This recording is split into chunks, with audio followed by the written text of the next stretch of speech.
Next, from Springfield, Governor Rauner holds a press conference to announce a $1 billion cybersecurity plan. Later, the governor takes questions from the press about a potential bailout of Chicago public schools and whether state employees are in danger of not getting paid. This runs about 30 minutes. Thanks. Good morning, everybody. Thank you for coming to join us today. Very important announcement. Cybersecurity is one of the most important public safety issues that we have in America today. Frankly, cyber attacks are the #1 risk facing the people of the United States and facing the people of Illinois. And unfortunately, here in Illinois, like many aspects of our government, we are way behind the times, way behind. We're operating decades behind where we should be. We have a patchwork quilt of computer systems. Many departments don't even have computers, or they use them sporadically. Much of the software that we're running is 30 years old or more. Our computer systems don't communicate with each other. It's a very high cost, very inefficient, and critically importantly, it's very dangerous because we are entrusted with billions of confidential records of the people of Illinois. We have sensitive, confidential information on the people of our state with regard to health care, with financial information, personal information, and it's not as safe as it really needs to be. And the people of Illinois are vulnerable, and we can't tolerate this. We cannot allow this to continue to occur. We have a broken system, and we've got to fix it. I want to applaud Director Hardik Bhatt, the head of our Department of Innovation and Technology. We were very blessed that he came in from the private sector. He was a very successful IT executive in the private sector for years. He's leading our department on transforming our technology systems for the state of Illinois so we can be very efficient, effective, transparent, and save taxpayer money in the long run, significant amount of taxpayer money in the long run. So we're transforming our systems. We've now already secured about 5 billion pieces of data on behalf of the people of Illinois, but there are billions and billions more that need to be secured and protected so that the people of Illinois can be safe from attacks, from threats of people who want to do harm to the people of Illinois.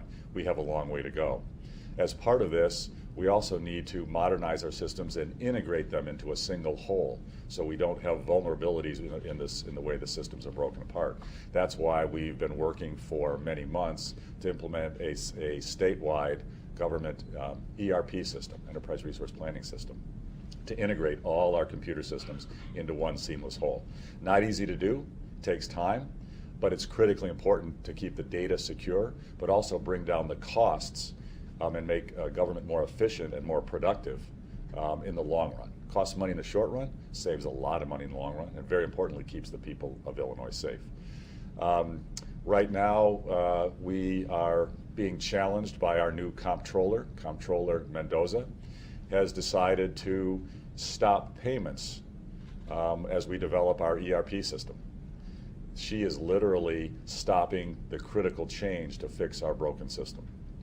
This is a terrible decision on her part. We are calling on her to reverse her decision, allow us to complete this critical work. We need to implement the ERP system. It's critical to block cyber attacks. It's critical to keep the data, the information on the people of Illinois safe and secure. And we need to complete our cyber security plan, our strategy. We have the first ever statewide security plan that we're implementing now, and we're going to talk about that in detail this morning. With that, I'll turn it over to Director Hardik Bhatt to go through some of the detail on that plan. Thank you very much, Governor, and actually it has been my immense pleasure, and it's been a great, satisfying job. It's 2 years in the job, but I still don't, it's not a day old. I mean, every day I go home immensely satisfied because what we are doing is positively impacting 13 million people that live in Illinois and the millions of people that entrust their information with us. As the governor said, prior to the state, now this is 2 years ago, I worked in the private sector and I had the opportunity of working in 40 different cities in 19 different countries, working and speaking with the mayors and the governors to how do you use technology to make the government more efficient, and also to use that for economic growth of that particular city or the state we are talking about. Invariably, within the first 5 minutes of us speaking, the conversation would round out into cybersecurity. The question from the governor would be, or the mayor would be, well, you're using technology. What's your thought on keeping it secure? And here I am, private sector executive, explaining the governor or the mayor how we are keeping it secure. Cut to, I come to the state of Illinois, shocked to find 3,000 disparate applications built since 1970. You'll find it in 70s, 80s, 90s, 2000s, this decade. We have all variety of the systems. As the governor said, billions of records unsecured. Hackers are getting smart. The governments need to get smarter because we are entrusted with this information within our systems and we were not ready. So what we had to do was, one, do a comprehensive assessment. We did that. Two, we had to bring the leadership on board. We had the state of Illinois was one of the only states that did not have a statewide chief information security officer. We did not have an enterprise thinking around how do we secure these systems and this data. So we actually did a nationwide search and found someone in our backyard, Kirk Lawnbaum. Kirk has 35 years of state of Illinois experience, starting as a police officer, working in the intelligence unit at the state police, getting into technology, becoming the deputy CIO for the state police, and then become the CIO for Illinois Emergency Management Agency. So we were very fortunate when we interviewed a lot of people and found Kirk, who had this balance of internal experience and public safety and intelligence and the technology expertise that he had. As soon as he came on board, he started securing as much as he can with the resources that we could afford to him. And with that, he also built this comprehensive cybersecurity strategy. This strategy is not built in a vacuum. He'll walk you through that. We've got tremendous input from everybody who's standing here, from National Guards, IEMA, from ISP, from Director Heaton. We also got tremendous input from the external sources, our private sector partners, local multinational corporations like Caterpillar, State Farm. We also got input from the National Governors Association, from NASCIO, the National Association of State CIOs, as well as from the University of Illinois system. So this is, again, many things we have seen in this administration happening for the first time in the history of the state. This is another first. We have a comprehensive statewide cybersecurity system strategy. This issue is a bipartisan, nonpartisan issue. This is about leadership. This is about good management. This is about keeping the people of Illinois safe. We've got to do this. One of the most important things we can do inside government, keep the people of Illinois safe. This is an essential project. We need to implement our ERP program. We need to implement the strategic plan that is here with you today. We'll hand out copies so you can study it in detail. We need to implement this to keep the people of Illinois safe. And again, I will personally call on, I hope the General Assembly chooses to join me, call on Comptroller Mendoza, please don't cut off payments to this program. Our system is broken. We need changes to fix it. We need to make the people of Illinois safe. If we stop this program, we are endangering the safety of the people of Illinois. We cannot allow that to occur. With that, we'll open it up to questions either for me or for anyone on the team. I'd like to have the questions be on this topic because it's critically important, and then we can take a very short break, and then I'll talk about other issues that people might want to talk about. Governor, about a year ago, we were all in the corrections department in some vile room. Yeah. It was very loud in there. It was, and you said it was a 70s era system. Yeah. And today you made similar remarks, and I'm wondering what kind of progress there's been in the years since we were there. Yeah, well, quite a bit. Hardik, you want to talk about that? Definitely. Great question. Thank you very much. So we did prioritize our progress, and in fact, the national rankings that the governor talked about in that press conference, in late 2014, Illinois was ranked in the bottom 4th of 50 states in terms of how we use technology in a coordinated manner for improved citizen experience as well as improved employee efficiency. In 2 years, 1.5 years since the governor made the announcement, we actually have moved Illinois from being the bottom 4th to top 3rd in the 50 states. So tremendous progress has been made. We have, again, cybersecurity is a very key pillar to that progress because we want to make sure that we modernize in a secure manner. Any other questions? So you have a plan, it's strategic. Do we have a number amount on how much this plan is going to cost? And where is this money going to be coming from? Well, you want to talk about it a Sure, little bit more. definitely. And I'll talk about where it comes from. Absolutely. So overall plan, I mean, we have a great amount of internal people also. So Kirk has built a team from internal resources. We have also utilized, other external partners like University of Illinois, NGA, and NASIO to build the plan. The plan itself has multiple components of it, as Kirk talked. Some of them are more influence of working with the private sector for Goal 5, which is a cybersecure Illinois. Some of them is we have to modernize the system. So if you think about, we've been talking about ERP system, that, there are 25% of those systems that we are trying to fix we cannot put patches on it anymore. It has to be modernized.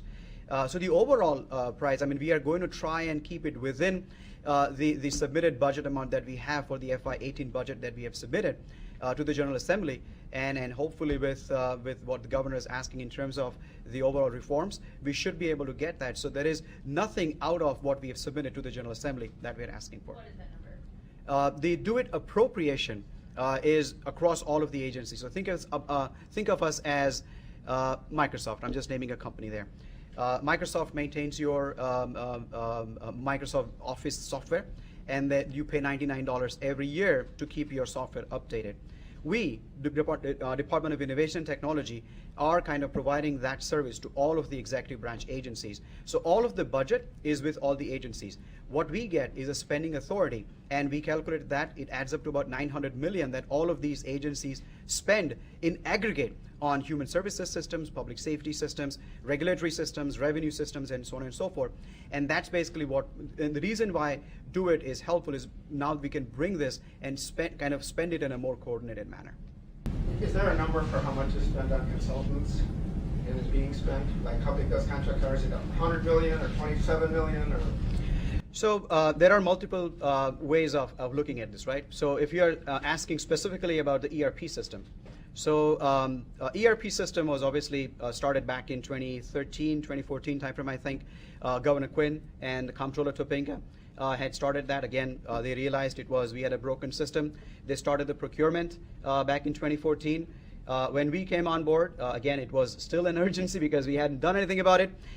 So we negotiated the contract, and the overall price tag that was put on ERP was $250 million. And this is in line with majority of the implementations that have happened. We are going to basically transform how the state operates internally, as well as provide services to the citizens externally. So that's kind of the overall estimate of what we will need to build this. So is it 250 million to consultants? To outside agencies, to outside groups? It is, again, it has, these systems, I'll tell you, we have employees that are very good, but these technologies have improved and modernized significantly. So anywhere you go, these systems are built by external vendors. And we have gone through the entire procurement process, and we have chosen the right vendors to deliver these systems. So you have the $250 million is already let to these people? They have contracts ready for that amount? We have, no. Again, 250 is the overall budget estimate. We will know as we build the system what the actual cost is going to be. We are still within the budget, and we are still on time and moving aggressively to move forward. Yeah, and Bernie, you're on a subject that obviously Comptroller Mendoza went into the press yesterday and criticized consultant spending, I believe, in IT. I think she was mostly focused on Medicaid-related IT consulting spending. And let's be very clear, Illinois is decades behind where we need to be on our systems, and we will spend significant money with consultants to modernize our systems. Our Medicaid system is broken, like most systems in Illinois. We have significant fraud. We have significant abuse of our system. We have an eligibility system to check on who is entitled to receive Medicaid and who is not. That is woeful. We are months behind knowing who should receive Medicaid payments and who should not. We need a computer system to help us do this on an efficient, timely basis, and we've got to spend some money with consultants to do it. This should have been done 20 years ago, plus. We got to do it now.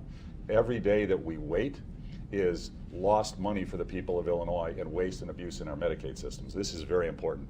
For Comptroller Mendoza to criticize things that we're doing now to fix a broken system that should have been done decades ago is wrong and misplaced criticism.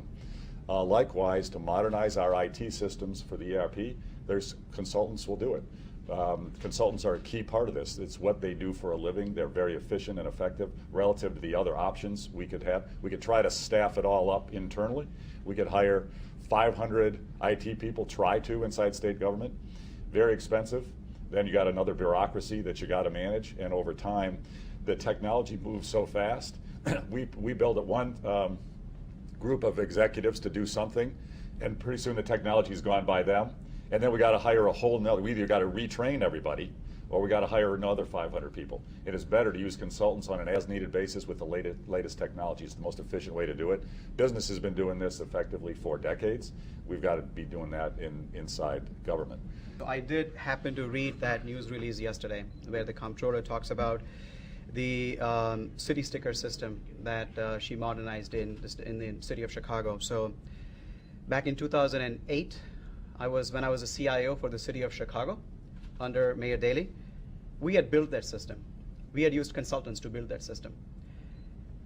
And we worked with Clerk DeValle at that time to roll out that system. And obviously the process side of it was not fixed. And what Comptroller Mendoza, when she was a city clerk, and it was a good step she took to make it I'm a city of Chicago resident, and having a year-round city sticker system is much easier. And that was a great step. But it was built on the system that was already built in 2008. So great work on modernizing that and taking that one step further. But again, that system also was built using consultants, as the governor said. I mean, it's very expensive to build an in-house staff and start building these systems.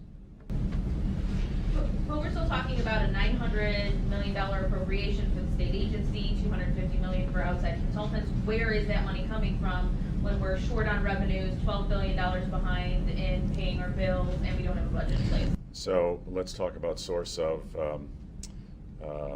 revenue or source of money. But also, let's be clear, we're not saying $900 million plus $250 million this year or in the next 6 or 9 months. This is a project over time. And it's critical what we spend today will save hundreds of millions of dollars per year over time. And every day we delay this is going to cost us more later. So this is a long-term cost saving. Spend money now, save a lot of money in the long term. That's a critical thing for everybody to understand. Now, where does the money come from? We already have the 5th highest tax burden in America. We already have the highest property taxes in America. And before we should ever think about asking the people of Illinois to pay more taxes, we've got to change our system. People of Illinois are not getting value for their tax dollars today. That's why we've advocated for changes as part of getting a balanced budget. To only raise taxes would be wrong. It would be a mistake. It will drive more employers out. Our tax base will erode, and we'll actually lose significant tax revenue if all we do is raise rates. So let's talk about where does the money come from. Pension reform is something we've been advocating for 4 years. And I've agreed as a first step, let's do President Cullerton's consideration model. So far the General Assembly has declined to pursue it, but the President and I have stood together and said we can and should do this. It is constitutional. It protects existing workers' pensions. It treats people fairly, gives people options in the future, including creating a Tier 3 option for state employees so they can have more choices. The choices are up to them. And that plan would save state taxpayers roughly $1 billion per year. That could help fund a lot of IT infrastructure, along with human services, along with education funding. So there's one source. Second source, our procurement system, incredibly broken. Unfortunately, because of prior corruption in prior administrations, where there were shenanigans, to use a nice word for it, played where friends were given contracts without bids and was, it's to pay back for votes and et cetera. Clearly, we've got to eliminate that. Term limits could help. Fair maps could help.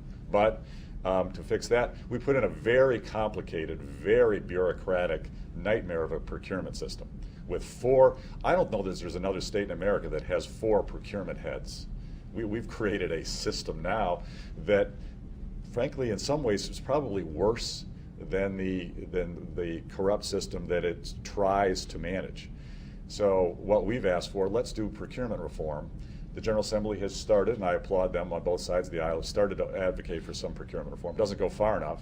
Our proposal would save $500 million per year, is our estimate. The General Assembly has proposed a procurement reform that I think would save about $250 million, we think, about maybe $300 million a year. Well, that's a lot of IT spending. That's a lot of human service spending. That's a lot of savings. Another area is with our AFSCME contract. You know, we're at impasse. We've been at impasse for a year. We met 67 times. We're being delayed in the court.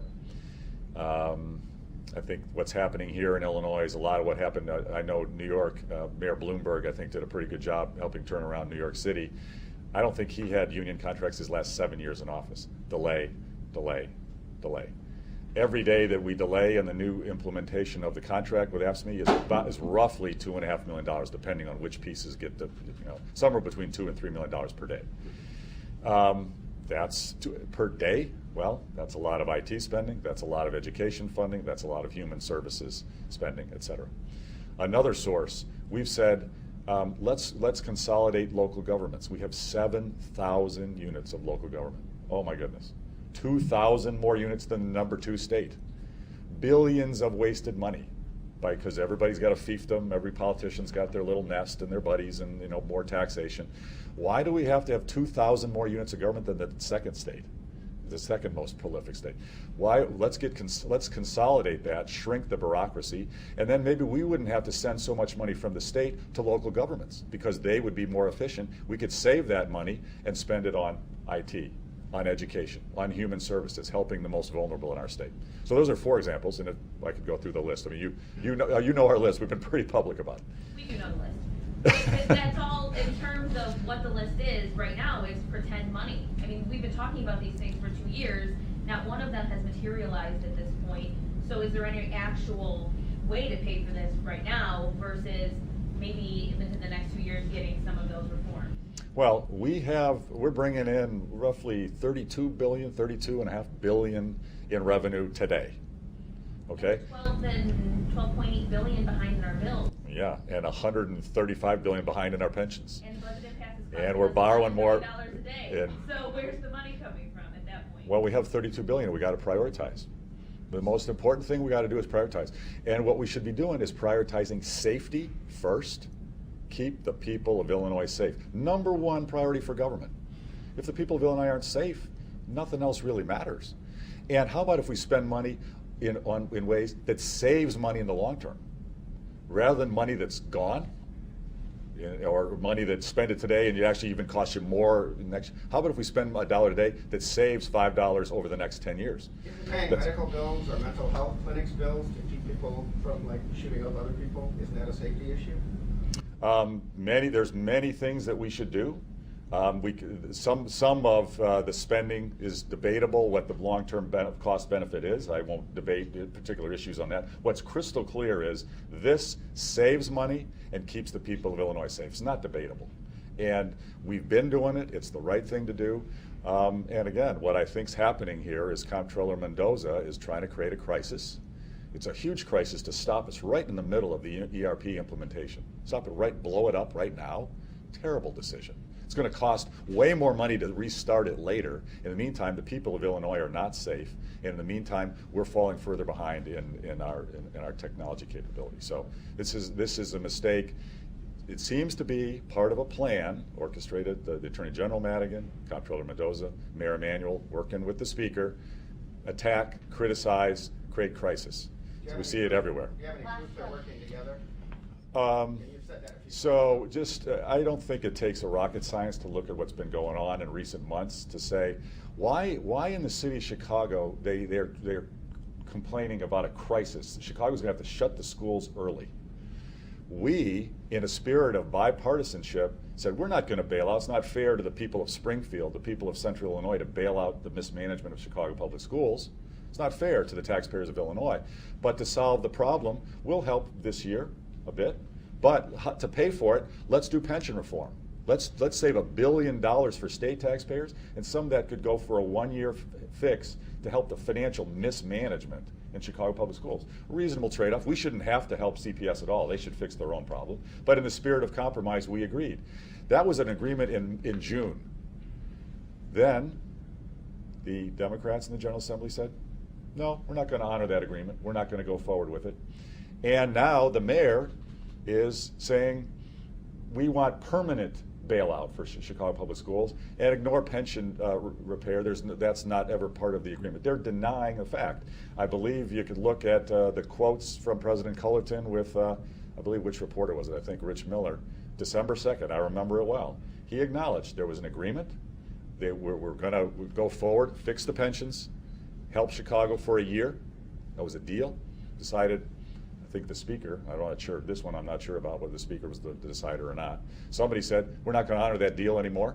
Let's try to override the governor's veto when he says no bailout for Chicago for this year. They couldn't override my veto, and now the mayor is pointing fingers. Instead of pointing at himself, where he should be pointing, he's trying to blame our administration. And this is a pattern that we're seeing across the speaker, the mayor, the comptroller, and our attorney general. They're defending a broken system. They don't want to change the system. They want to force a big tax hike on the people of Illinois with no changes. That's not fair. It's not right. We've got to change our system. Thanks, everybody. Appreciate it. Thank you. You said you'd take questions on other issues. Governor, I looked at your Netflix queue today, and you really ought to change your password. You ought to change your password again. I looked at your next Netflix queue, and I'm really surprised at what I saw. We're talking about cybersecurity. I'm impressed. I don't even watch Netflix. You talked about $32 billion coming in, and we've got maybe 38, 39, 40 going out. And your budget director and the agency chiefs couldn't name anything they wanted to cut. All the king's horses and all the king's men couldn't say, well, here's something we ought to cut, or we're already running to the bone, et cetera. Yet you want the budget cutting authority. How does that make sense? Dave, if you saw what happened 2 years ago, you'll see why it doesn't make sense. To publicly lay out the cuts and then have them ignored, like my cut proposals were 2 years ago, and then just vilified in the press, it'll just be political spin and attacks and accomplish nothing. That's not the right thing to do. If there was any evidence at all they would actually do the cuts that we'd recommend, we would go do that. They've made it clear they don't want to have any cuts at all. And then they say, well, Governor, go list a bunch of cuts to get everybody upset, and then we'll just attack you for it, and of course we'll ignore it and not do the cuts. That doesn't make any sense. Governor, can you react at all to the Supreme Court yesterday denying Attorney General Lisa Madigan's direct appeal, and if that reflects possibly what could happen with your direct appeal to the Supreme Court, the delay of... I can't comment on decisions per se. The court, decides the time frame that they want to review cases. I think that I believe very strongly that state employees are working every day. They should get paid, and they should not have their pay blocked. It's just a fundamental fairness question, and I'm very frustrated and sad, frankly, that the Attorney General would try to use the courts to block state employee pay. The state employees shouldn't be blocked. They're working every day, and they should be paid on a regular basis as a priority. Governor. Let me just finish. Yeah. And again, I wish Comptroller Mendoza would honor what Comptroller Munger did and make sure that legislators who are not working every day, part-time job, and not balancing a budget, which is a constitutional requirement of all of us together, they shouldn't be put as a priority. The Comptroller Mendoza is not fighting this, and she should be. So we've got efforts to disrupt. In terms of the Supreme Court ruling on our request to implement our contract with AFSCME, I hope that they grant us the request and review our case and grant us the authority to implement our contract. It's the right thing to do. We've been at impasse. We had good faith negotiations 67 times, and we've agreed with 20 other unions. AFSCME is just used to getting everything they want. They've gotten everything pretty much they want for 40 years, and they want $3 billion more in pay over the next 4 years. We can't afford that. And I've said, look, I'll pay more. Let's have the people of Illinois pay more, but let's do it on merit and productivity, not just seniority.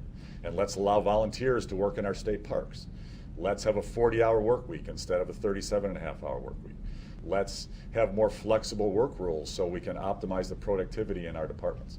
These are reasonable requests. And let's have health care that's more like what taxpayers pay in their own lives. I mean, taxpayers don't get Cadillac Platinum coverage for, like bronze rates. Taxpayers don't get that. Why is it fair that state employees should get that? It's just not a fair system. So I hope that the Supreme Court would allow us to implement the contract. Frankly, I think it's preposterous that the state's courts have said you can't implement your contract. This is the law. We have followed the law, and we should implement the contract. It's what the law says. We're following the process. We're doing what the system is designed to do. I'm the first elected official who's ever done this, but I'm following the law. We have a broken system that's completely unaffordable, and we've got to change it. We've got to fix it. Governor